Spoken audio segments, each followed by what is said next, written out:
Soldiers are committing suicides. These suicides are arising out of a structure. These suicides are arising out of a structural oppression. These suicides are not accidental, they are not personal, they are not psychological. They are very much inflicted upon soldiers, upon farmers, upon students.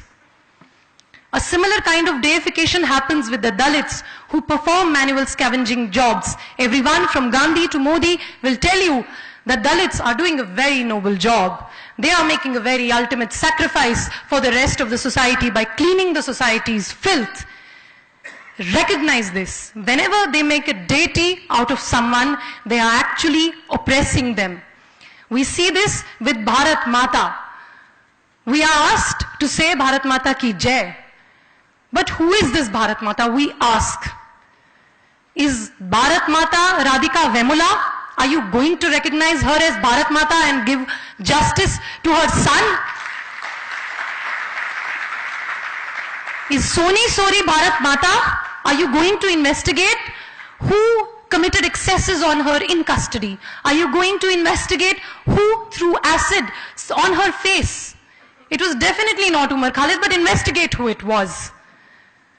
Are you going to investigate why Irom Sharmila is on fast for 16 years and she was not even allowed to meet us? Are you going to investigate what happened with all the struggling women across the country who spoke up for their rights, who were suppressed, like Bela Bhatia? Is Bela Bhatia Bharat Mata? If she is, if Irom Sharmila is, if Soni Sori is, if they all are Bharat Mata, then yes, Bharat Mata ki Jai. Otherwise,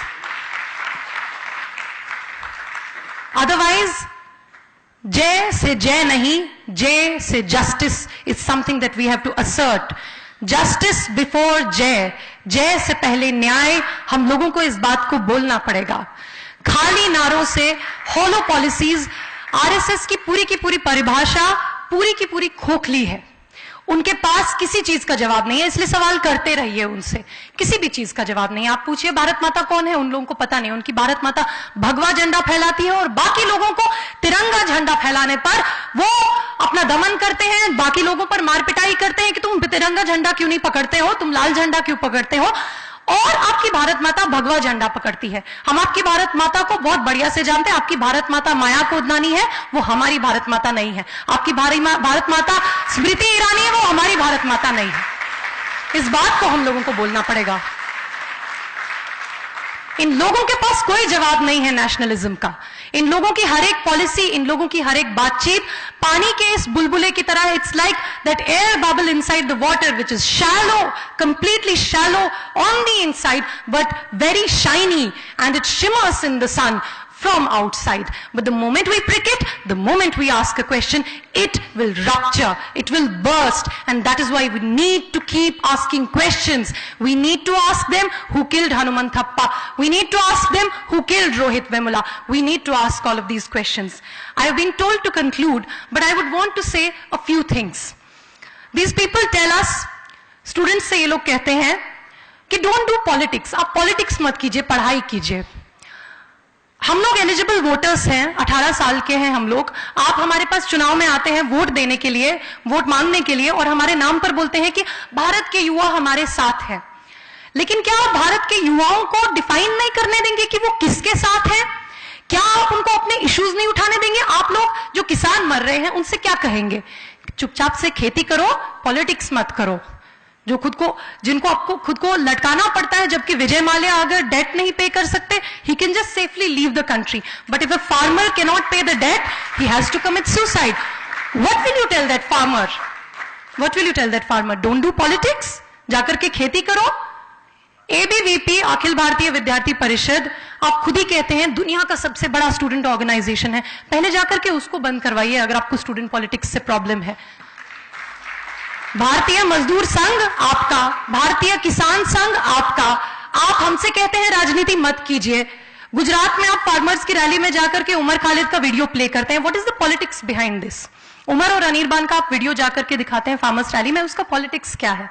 आप ये कहना चाहते हैं farmers से कि तुम्हारा जो WTO, तो तुम्हारा जो पैसा है जो तुम्हारे लिए जाना चाहिए, वो देखो, वो ये देशद्रोही स्टूडेंट्स ले जा रहे हैं, वो ये एंटी नेशनल स्टूडेंट्स ले जा रहे हैं वो पैसा, और इसलिए भूखमरी हो रही है, इसलिए जगह जगह सूखा पड़ा हुआ है, इसलिए तुमको खुदकुशी करना पड़ता है।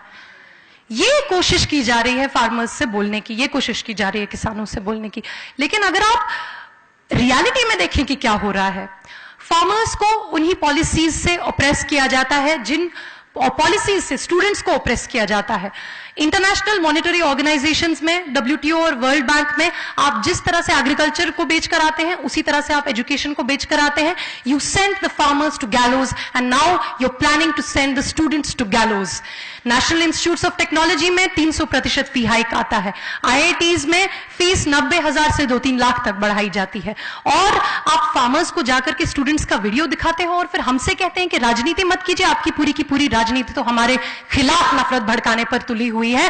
आपकी पूरी की पूरी राजनीति उमर खालिद, कन्हैया और रोहित जैसे लोगों के खिलाफ राजनीति करने में, नफरत फैलाने में और ये सभी ट्रोप्स यूज करने में, ये टेररिस्ट है, ये एंटी नेशनल है। आपकी राजनीति इस पर निर्भर करती है। मैं अपनी बात खत्म करते हुए सिर्फ एक बात कहना चाहूंगी। नेशनलिज्म जिसका डिस्कोर्स हमको दिया जा रहा है, नेशनलिज्म का 2 प्रतीक हमारे सामने हैं। एक अंबेडकर का, जो कहते हैं कि India is not a nation, India is a nation in the making. The thing with Prashant also hinted at. He is saying that a nation has to be characterized by national consciousness. But India is characterized only by caste consciousness. So how can India be a nation? So the message is clear. Until we annihilate caste, we cannot be a nation. Bhagat Singh nationalism का एक definition रखते हैं, progressive nationalism, not the saffron flag waving, Bharat Mata chanting, right wing nationalism that we see in BJP. That is not our nationalism. Bhagat Singh has talked about a progressive nationalism. These are the nationalisms that we have to take forward. One last thing that I would like to say is that we normally say, keeping our differences aside for now, let's get together. I would like to say a slightly different thing. Let's not say keeping our differences aside. Let's say, keeping our differences alive, let's get together. Let's get together to defeat them. Let's not stop asking questions.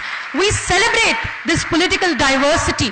We celebrate the fact that we have a spectrum of political parties from far left to far right.